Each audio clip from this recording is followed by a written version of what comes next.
For more on the potential eviction crisis across the country, I want to bring in Alieza Durana, the Senior Narrative Change Liaison at Princeton University's Eviction Lab.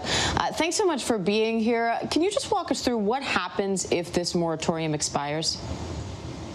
Thank you, Diane. You know, getting kicked out of your home is devastating under normal circumstances. In the 27 cities the Eviction Lab tracks, we have seen landlords file for over 162,000 evictions during the pandemic. So, you know, in a best case scenario, a family might end up combining households with somebody else, you know, sleeping on a couch, maybe sleeping in their car or seeking refuge at a shelter. But with the CDC order expiring in 2 weeks, we are worried that eviction cases that should have happened or would likely have happened in 2020 will get pushed into 2021 right as protections and support for tenants are expiring. So if the federal government doesn't renew this, could the states then step in and issue their own moratorium? States can absolutely step in and provide eviction moratoriums. However, you know, we saw many states implement moratoria earlier this year, but at this point, less than 10 U.S. states have comprehensive eviction bans. So really, the federal CDC moratorium is the big, you know, Band-Aid on the gushing wound that we're looking at in terms of the housing crisis. So when that expires, if you do not live in one of those states, if you don't live in Oregon or Washington State or Minnesota, there will be nothing else standing in the way, you know, but helping to protect and support you and your community during a pandemic winter. And this conversation often understandably focuses on renters, but landlords also get affected here, and some rely on rental income for their livelihood. Now they can't collect rent, but they still have to pay the carrying costs on their property. At least one landlord has already won in court, arguing that the eviction ban is unconstitutional. So how do we help renters without leaving landlords out to dry?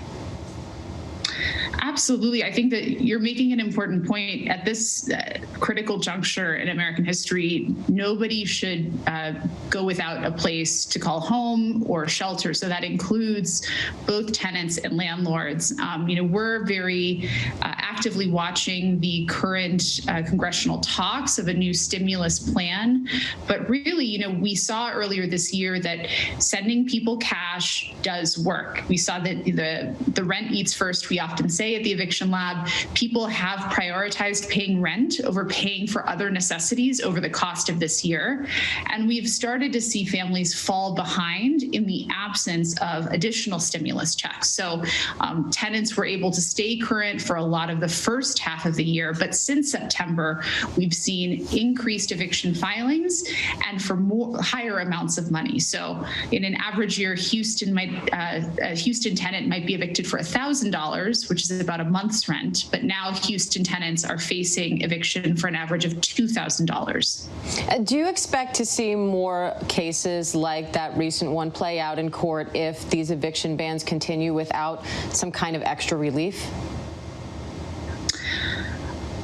Yes, you know, we absolutely, like, I think the thing that's keeping me up at night is that, you know, if Congress is not able to come to a solution, there will be a 20-day window between December 31st and when President-elect Biden takes office where there will be no protections in place. So it is absolutely critical that states and the federal government step in before that window opens and leaves renters and landlords out in the dark. And then, Alieza, as we heard Andrew mention, the CDC order does not waive missed payments, it just postpones them. So what happens when this eventually ends, because eventually it will? Will tenants suddenly be expected to pay all those rent payments that they missed? Absolutely. An eviction ban does not mean that people do not have to pay rent. It just postpones when that bill comes due. Now, many people across the United States have lost jobs through no fault of their own, or it might not be safe for them to go back to work. And for that reason, it's important that whatever sort of stimulus agreement Congress comes to includes money to help alleviate the type of debt that families may be accumulating through no fault of their their own across the course of the pandemic. So in a place like New York City, where rents are higher, the average amount of debt that tenants are facing right now is $5,000. It varies from city to city, but that information, I think, is crucial to how generous our stimulus response should be. All right, a lot of people watching Capitol Hill right now. Alieza Durana from Princeton University's Eviction Lab, thank you. Hi, everyone. George Stephanopoulos here. Thanks for checking out the ABC News YouTube channel. If you'd like to get more videos, show highlights, and watch live event coverage, click on the right over here to subscribe to our channel. And don't forget to download the ABC News app for breaking news alerts. Thanks for watching.